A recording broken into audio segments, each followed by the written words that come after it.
మీరు women candidate master అంటే ఎలా వస్తది ఆ టైటిల్? ఎన్ని గేమ్స్ ఆడాలి? ఏ టోర్నమెంట్స్ ఆడాలి?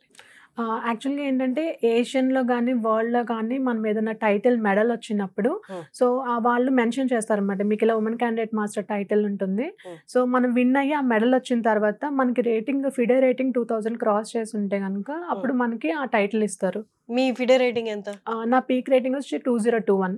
2021 ఓకే.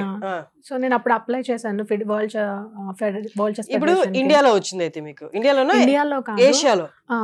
వరల్డ్‌లో నాకు గ్రీస్ వరల్డ్ అమేచర్ 2015లో సిల్వర్ మెడల్ వచ్చింది. అలాగే మెక్సికోలో 2019 సిల్వర్ మెడల్ వచ్చింది. ఏషియన్ వుమెన్ అమేచర్ అక్కడ జరిగిన టోర్నమెంట్స్‌లో. 2019, 2018 ఏషియన్ వుమెన్ అమేచర్‌లో 3 టైమ్స్ గోల్డ్ మెడల్ అన్నమాట.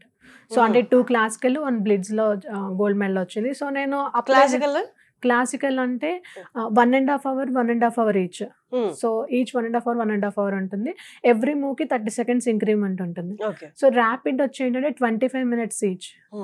ఇద్దరికి చెరొక 25 మినిట్స్. బ్లిట్స్ వచ్చి అయితే 5 మినిట్స్ కానీ లేకపోతే 3 మినిట్స్ ప్లస్ 2 సెకండ్స్ కానీ ఇంక్రిమెంట్. 3+2 అంటే 3 మినిట్స్ ప్లస్ 2, 5+2 అంటే 5 మినిట్స్ ప్లస్ 2 సెకండ్స్ అలా ఇంక్రిమెంట్. జస్ట్ అలా ఉండేది బ్లిట్స్ అనమాట. సో, నాకేంటంటే క్లాసికల్‌లోనే వచ్చాయి 2 గోల్డ్ మెడల్స్. అలాగే బ్లిట్స్‌లో కూడా వచ్చిందనమాట. ఓకే. బ్లిట్స్ అంటే 5 మినిట్స్ గేమ్. మీకు 5 మినిట్స్, అపోనెంట్ 5 మినిట్స్. అంటే టోటల్ 10 మినిట్స్ ఆఫ్ గేమ్.